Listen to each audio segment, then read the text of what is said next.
Amigos, eu estou na Galeria Simões de Assis, aliás, muito bonita, muito moderna. Estou com o curador dessa exposição maravilhosa, que quando eu vi aqui fiquei encantada, toda a explicação que ele me deu, então gostaria que ele mostrasse para vocês. Ele é o curador, tá? Éder Chiodetto. O Éder vai explicar, nós estamos aqui embaixo de um calder, tá? E do que eu entendi é a influência que tem os grandes artistas sobre a fotografia, é isso? Exatamente. Essa exposição, Silvana, que aliás é um prazer voltar a dar uma entrevista para você, para os seus espectadores. Essa exposição surgiu a partir de uma pesquisa grande que eu fiz, pesquisando o ambiente da primeira e segunda Bienais de São Paulo, que aconteceram em 1951 e 53, não é? Eu pego ali como artistas que participaram dessas duas bienais, dentro do movimento já moderno, do construtivismo, etc., foram importantes para influenciar os fotógrafos brasileiros que já estavam pensando em alguma outra forma de representação do mundo real a partir de uma cidade como São Paulo, que estava naquele momento se verticalizando, com seus fluxos ativados, não é? E aí aparece, por exemplo, o Alexander Calder, que é o epicentro dessa exposição, não é? Que ele partiu de uma premissa que revolucionou o pensamento da escultura a partir dos anos 30, que era tirar a escultura do chão, tirar a gravidade dela, deixá-la leve e com movimento, não é? Na verdade, faz a arte em geral rever vários parâmetros. É importante a gente pensar que a gente está vindo do movimento pós-Segunda Guerra Mundial, em que o mundo está se reconstruindo, se repensando, não é? E isso vai impactar fortemente o pensamento artístico. Então, assim, aqui na exposição eu mostro como Calder, que além desse mobile, não é? Que é o Design de Lunette, de 1976, é do ano que ele morreu, então é uma das últimas peças que ele produziu em vida, né? E a gente tem como contraponto também essa pintura dele de 1945. E se a gente olhar, né, esse círculo vermelho que também se replica aqui, com o amarelo que está ali, a gente tem um jogo que é meio que o elogio das formas e das cores. Me fala uma coisa, essas obras são à venda? Tudo aqui está à venda. Está à venda. Sim. Tem obras de colecionadores que já pensam em vendê-las, tem obras de outros galeristas que também emprestaram para a gente poder compor esse conjunto. Então, por exemplo, o título da exposição, Eixo Êxtase, vem muito pensando da minha observação da obra do Calder, porque justamente o que ele vai fazer com a escultura é quebrar a ideia da gravidade, que é uma linha vertical, mas também a linha do horizonte, né? Com essa possibilidade do movimento, da circularidade que a gente tem dos móveis, né? E se a gente for ver, a fotografia começa também a pensar uma figuração que foge do comum. Por exemplo, Geraldo de Barros, que é o principal fotógrafo aqui dessa exposição, que também vai influenciar uma grande geração de fotógrafos. Ele começa a fotografar muros pela cidade de São Paulo e depois ele pinta por sobre ele. Ou seja, se o Calder propõe uma escultura que também é um desenho, né, que também é uma forma no ambiente, o Geraldo, em contraponto, vai criar uma fotografia que também é pintura, que também é desenho. Ou seja, esse cruzamento de linguagens. A gente pode observar aqui, a gente tem uma pintura do Willis de Castro, que também é um pintor brasileiro muito reconhecido, muito valorizado no exterior.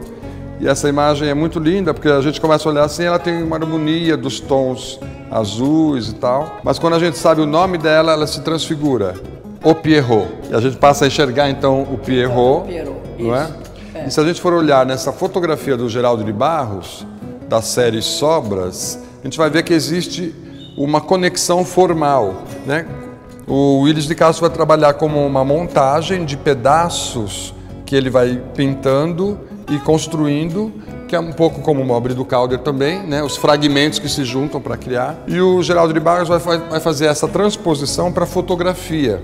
Então veja, essa área negra, na verdade, ele recorta o negativo fotográfico, ele elimina partes desse negativo para criar uma paisagem que não existe no mundo real, vai existir apenas no mundo da fotografia.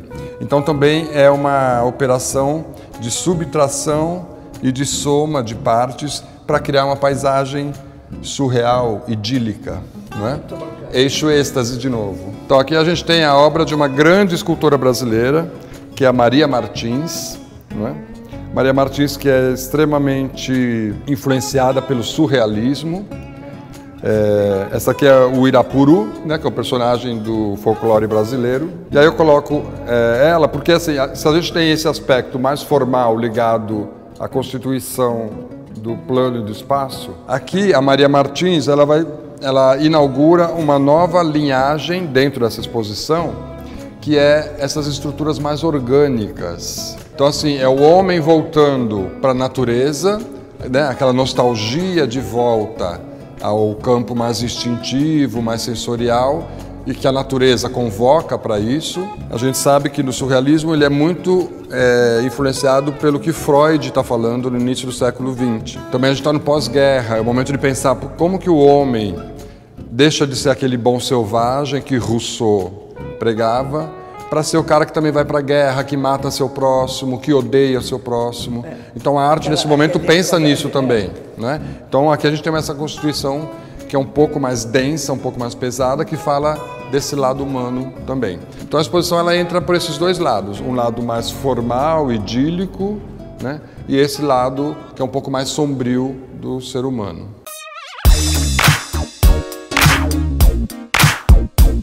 Então aqui a gente tem duas esculturas da Múcia, tem mais uma no outro setor, que é uma escultora.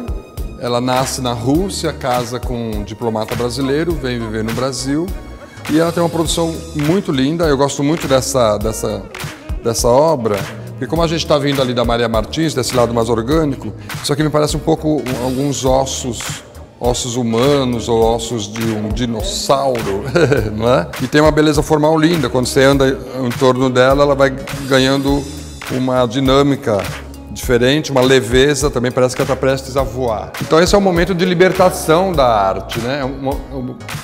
O modernismo, sobretudo pós o surrealismo, vem um momento de alta criatividade, né? Em que os artistas têm um voo nesse... Esse aqui é o quadro do... Esse é o outro Calder, de 1944, é uma têmpera, né? Uma aquarela, que ela serve para que eu estabeleça novas relações aqui. Então, por exemplo, essa obra dele de 44 com essa do Geraldo de Barros, que é do mesmo período. Então percebe que mesmo em linguagens distintas, como a pintura e a fotografia, os artistas estão falando do mesmo ponto. Estou lendo aqui que tem vários fotógrafos bons, né? Uhum. Tem o Thomas Farkas. Exatamente, aqui é uma obra dele, por exemplo. Percebe, já é olhar para a cidade de uma forma de organização espacial e das linhas, e dá um olhar documental clássico. Entendi. Esse daqui? Essa é uma fórmica do Geraldo de Barros também. O Geraldo, depois ele produziu a sua primeira grande série, que é a Fotoforma.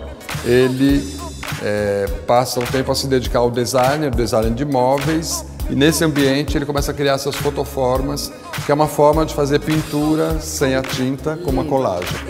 E aqui nós temos a peça que eu adoro, a peça que eu adoro, e tem também...